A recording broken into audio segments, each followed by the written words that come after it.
Morning Marketing Podcast is brought to you by Esther of IPA Group, bringing premier online promotion to your business. And Melanie of Stomp Social Media Training, who empowers business owners to manage social media and marketing for themselves.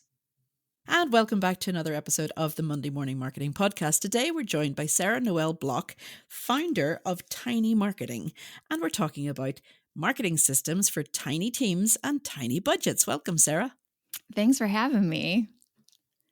We are so glad to have you here.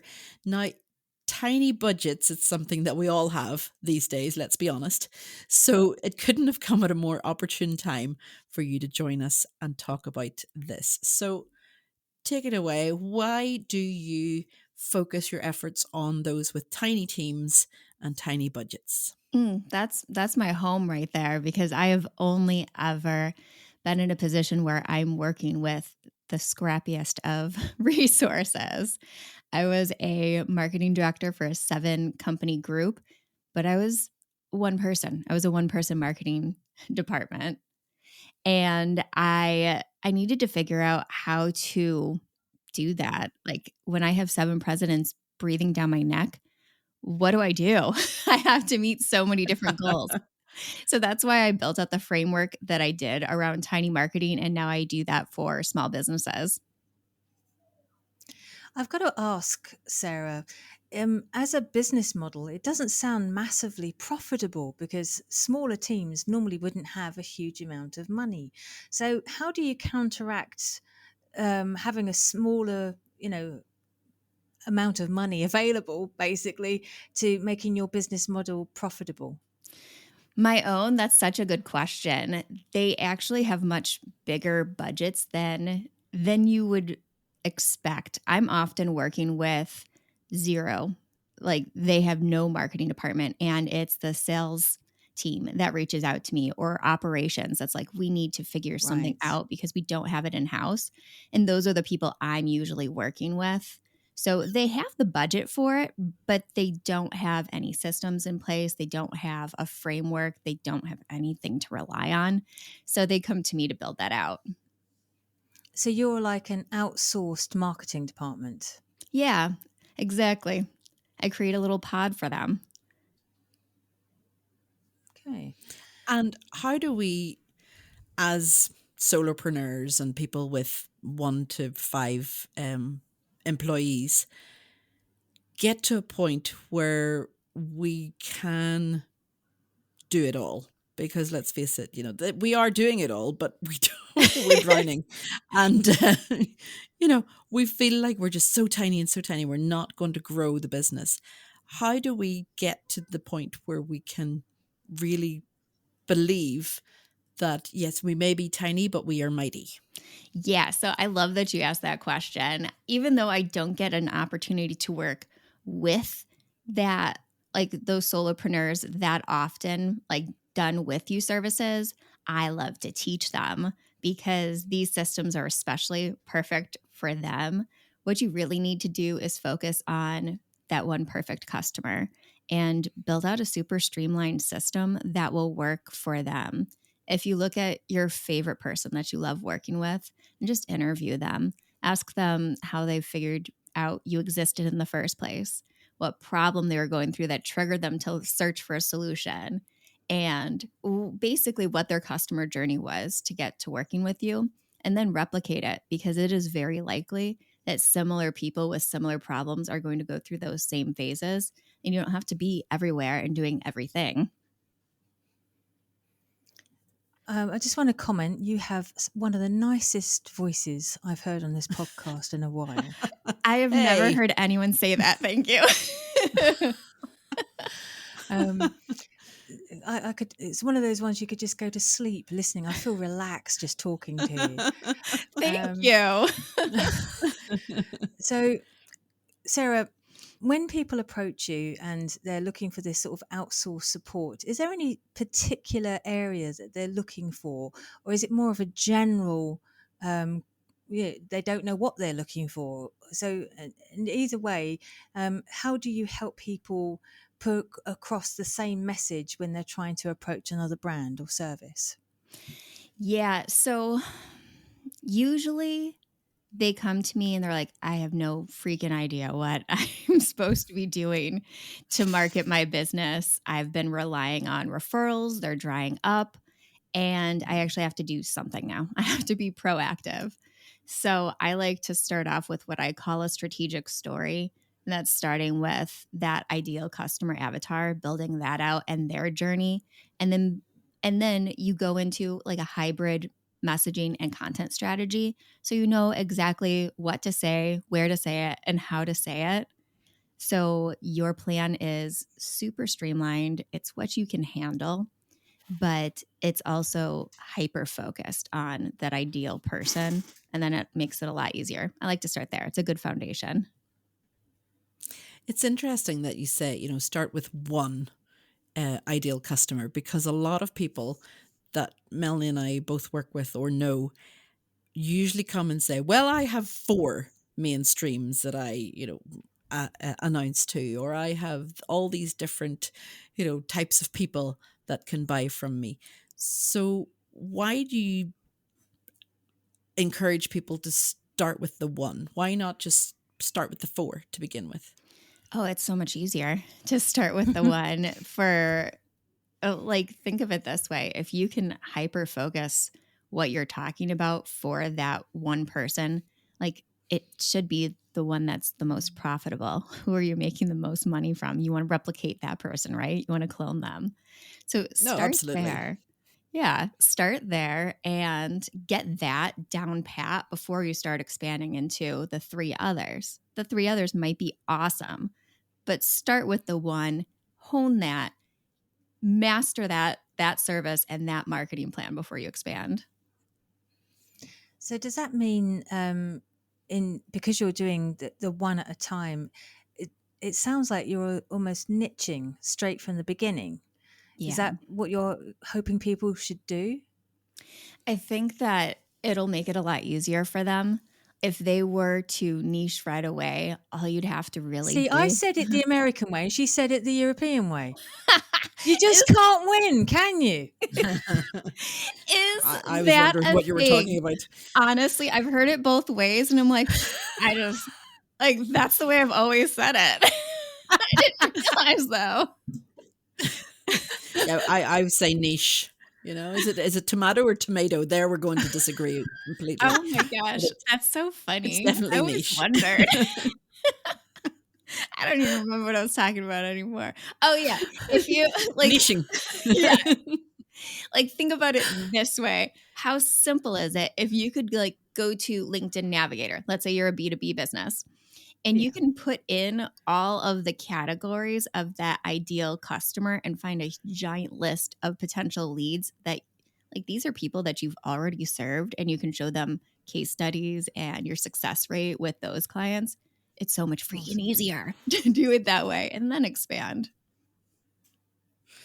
Okay, so you mentioned LinkedIn there, and would you recommend any specific tools, or because we're talking systems? Systems include your tools, it includes your background, um, information being fed in and stuff. So, what tools would you recommend to use when using LinkedIn? Do you think? Okay, let me just niche that question down a bit more. Do you think people should be paying for the LinkedIn um, platform? Navigator. No, they Yeah. don't have to at first. As you're growing, it's nice getting that information and being able to like pull a lead list down and know exactly who you should be reaching out to, but you don't need to pay for it right away. You can just go in the search bar and start searching for similar or go to your ideal customers profile and see similar, like who else have people looked at in there? And that'll give you a good idea too. LinkedIn Navigator is nice because you can see like the size of the business, which is what makes it a lot easier for me because like you can reverse engineer. Like these are the prices that people would be paying annually to work with me. This is the size of business that it needs to be able to afford that. So that makes it easier. But you can start off free. Hmm. Okay, I wanted to ask now. Systems can also include how you remind yourself, how you how you have a diary system as well. And because you collaborate with these other teams, do you use stuff like Google Calendar and work through that on Google Docs? Because this is a whole new area that people also have to learn to adapt and adopt as part of their everyday business. So how much knowledge are we meant to know in order to streamline our business? I mean, I'm obsessed with tech. I'm a chronic beta tester, so I'm always adding new tech, and probably new tech I don't need, just because I find it fun to test it out. But if you were to start, like if I were to give a first step MarTech deck to someone who wanted to start their marketing, I would start with a project management tool, and there's really, really cheap ones out there that you can use. You can use Trello, and I think it's like $10 a month. But you want to be able to systemize those processes, the things that you're creating pretty consistently with your marketing, templatize it. So you have those checklists, and the people that are assigned to those, let's say you're working with a freelancer to write something or edit your podcast or whatever, they can be automatically added as the owner of that task and the due date set. Templatize makes it so much faster. So project management tool first on my list for a tech deck. And then email marketing. All your money is made in your email, on your email list, your subscriber list. So 100% get an email marketing platform, and you can also go super inexpensive with that. I use Flowdesk, and I pay $20 a month, and it's unlimited subscribers.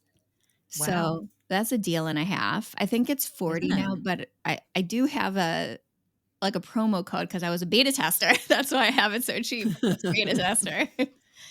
So email, project management, and your website. You want that. I like Squarespace. Also cheap, also easy. And it's a great place Yeah. to start. It doesn't Yeah. have to be where you end up, but you know, when you initially start a business, you have such a small budget, Yeah. and it's still so important to have a website. So I mean, I actually recommend to people, especially brand new startups, don't throw 20 grand at a website if you don't No. even know if your business is going to be in existence after the website's been built. You No. know, it can just be a very basic one initially, and give yourself a year or two to get some money in the budget, and then you can go and get a proper one done. Yeah. It's Yeah. like $20 a month, I think, for Squarespace. They have tons of templates. Or you could even buy a template and customize it. So it can Yeah. still be really like an awesome website without having to spend a lot of money. And you mentioned Google Agreed. Suite. I definitely use Google Suite for everything, and like collaborating with my clients. They have a ton of upgrades lately. So you can get approvals on there. Let's say you're a copywriter. They can approve straight in Google Suite now. And there's so Oh, much you that's can do. good. Yeah. Yeah, I love how tech is adapting to our needs as well as us to theirs, because everybody, like, even a few years ago, nobody was using Zoom, and now everybody knows what Yeah. Zoom is and how to get on. And Yeah, you can't not we're go all, use Zoom now. Oh, and like Google Docs has integrated with Google Meets. So you can have like a live walkthrough of whatever you're creating in that doc too with your client. That makes it so much easier. yeah, and it's all included in that one software system, which is majority free.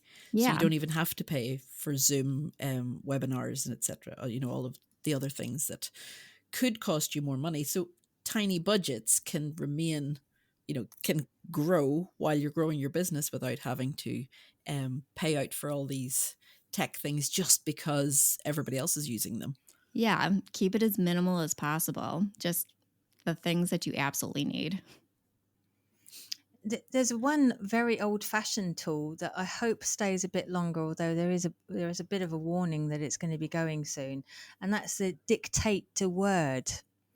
And I know some people hate writing blogs, but heck, if you've got a concept in your head and you want to, you can't be bothered to just sit down and write it, you can actually sit in front of your laptop, put some headphones in, and you can dictate to Word. Marie Claire, our friend Marie Claire, she uses it a lot, and there was rumor earlier on this year it was on its way out, so I really hope not. So It there's all sorts of tools you can use, as long as ChatGPT amongst others. So you're as much giving people ideas on what tools to use, training them on the tools to use, and then helping them build the strategies on top. Is that in essence what you're sort of bottling up? Yeah. It starts with building out that foundation and creating a streamlined marketing plan, but then how do you automate it? How do you Yeah. outsource as the pieces that you need to outsource on a budget? And it doesn't have to be complicated. You can be scrappy. Well, I love that because a lot of people think if it's not perfect, it's not, there's no point in doing it. If it's not the whole system, if it's not, the 4 or the 5 customer avatars, then why even bother? There's a lot of people that cling to that method, whereas others are like, done is better than perfect. Yeah. So where would you fall between those two? Done is better than perfect. Nobody cares about perfect anyway. Nobody likes perfect. Like, think about how like these polished corporate videos have like people are completely turned off by them. They would rather you pull up your phone and be like off center and talking directly to you than these You're more polished memorable videos. making an ass of yourself, aren't you? You Basically. are, but also you feel more personable. You're an Yeah. actual human, and it's not like this corporate BS that nobody is interested in. They want to know you. So with this all in mind, do you feel that the products or services do better with this kind of outsourced streamlined strategy stroke marketing? And do you feel that there's enough people looking at, I keep asking 2 questions, but she gets in quick. And the other thing is that I assume you're not just focusing on just social media. You don't, you're looking at press releases and trade shows and that sort of stuff. Yeah, I actually just wrapped up a strategic story for a client last night, and we look at like events that they should be speaking at and the strategies on how to get those, like the people in the audience to convert to email subscribers, podcasting, your email strategy, the whole shebang, because it's really just about getting people to become aware that you exist and then trust that you can solve their problems. So you have to look at the whole, like holistically. You have to look at it holistically, not just social media. Social media doesn't, I could not care less. I don't care about social media. You heard it here first. No, I think partnerships Social are media is so not. No, it's not Yeah. the end all. As partnerships matter so much more. You can get in front of your ideal customers by partnering with the right people like this. Like you're chatting with me, I'm providing value for your audience and getting in front of new people that are similar to mine. And then my audience will get to know you because I'll be promoting your podcast. But that works with Yeah. webinars and guest blogging and so many things. It's just a great way to expand. And you don't Yeah. need to be on social all the time. Collaboration is definitely better than competition. Yeah. And, one thing I've worked out in over 180 podcasts is talking to people and even speaking to yourself, speaking out loud about what you do, whether it's a product or a service, has been massively useful to me. For a start, we don't know everything, even though we are considered experts in our field. We don't know everything. And I learn so much from speaking to people like yourself, or it's reaffirming because sometimes you're thinking, well, it sounds right, but I'm not sure. So I think just even if you feel you need a bit of a boost in your confidence, or you just need to speak to a peer to get some fresh ideas, I think bringing somebody in such as yourself, Sarah, will be transformative. It's made such an impact to my business. That is a really great point. I have a podcast too, and I interview people on there. And the thing that, like, the biggest benefit for me is like meeting friends that do the same thing that I do and I can bounce ideas off of. And yeah, when you're working by yourself, it's really lonely and you Yeah. don't have that community that you had when you were working for a corporation and you had a department to talk to. So it's a great way to build that community. Yeah. So, Sarah, how do people get in touch with you and find out more about what you do and what you offer and how to work with you? Yeah, so I'm on LinkedIn. That's the only channel I hang out on. But I'm giving you a landing page, sarahnoelblock.com/MMM. And they can find all my links there. And I'm also giving away my DIY customer avatar bundle and journey creator. So That's you'll be able to fantastic. create your own ideal customer and their journey with this bundle. And there'll be 100% discount on that page. Wow. Brilliant. Brilliant. That'll be going out on all our socials because we're everywhere, and it'll be on the show notes as well, And in our email so- list. and going Where out the to our money's email made. list. Yes, going out to our email list. And just one last question: when are we appearing on your podcast? I'm Whenever joking. You you don't. I'm want. putting you on. I'm putting you on the Oh my spot. God. Would you stop it? No, I think you guys would be great. If you don't ask, you don't get. Oh, I have to take her over here twice, the second time to apologise. Yeah. Thank you so much, Sarah, for being on with us today. That's all we have time for, but we will be back next week with more Monday Morning Marketing Podcast. And don't forget to go and grab Sarah's download and her freebie. That's it for now. See you next week. Bye-bye. Bye, guys. Have a great week.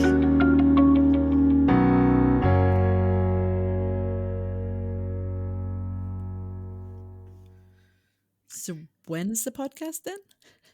Let me I'll send you the link for it when I send you the landing page link.